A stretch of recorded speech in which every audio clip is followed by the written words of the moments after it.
On va pas parler des Jeux Olympiques, mais on va parler de la création de la Confédération africaine de football et qui, dans la même année, va créer quoi?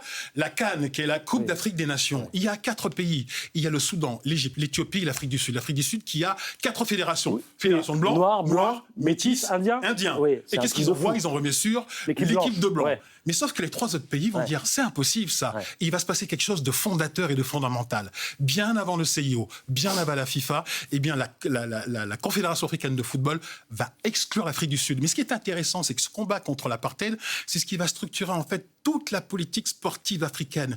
C'est-à-dire que l'Afrique, les pays africains qui n'ont pas de puissance économique, qui n'ont pas de puissance militaire, doivent s'affirmer aux yeux du monde. Ils sont en pleine autonomie nationale et internationale. Comment faire puisqu'ils n'ont pas de puissance militaire, ils n'ont pas de puissance économique? Ils vont utiliser le sport pour y parvenir à travers la lutte contre l'apartheid. Alors, ce qui est intéressant, je lis, ça c'est une anecdote passionnante mais surréaliste, c'est que vous parliez des Africains du Sud, ils vont essayer de revenir par la fenêtre en 68, et là, en 68, on leur dit, alors, les Blancs et les Noirs ne peuvent pas faire de sport ensemble, sauf quand c'est en dehors de l'Afrique du Sud. C'est bien ça? C'est un truc de dingue. C'est ça, c'est ça. C'est ça, effectivement. Et pour autant, les pays africains vont dire rien. On va faire court parce que ça a été très compliqué. Mais ça fait partie des multiples anecdotes qu'il y a là-dedans. Avant 70, ce sont les athlètes sud-africains qui sont exclus. À partir de 70, c'est le Comité national olympique sud-africain qui va être justement exclu parce qu'ils avaient cherché une entourloupe en disant effectivement les athlètes blancs et noirs peuvent jouer ensemble, peuvent pratiquer le sport ensemble en dehors du territoire, mais pas sur le territoire.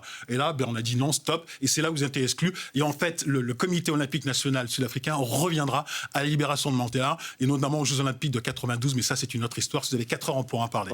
Alors, j'aimerais bien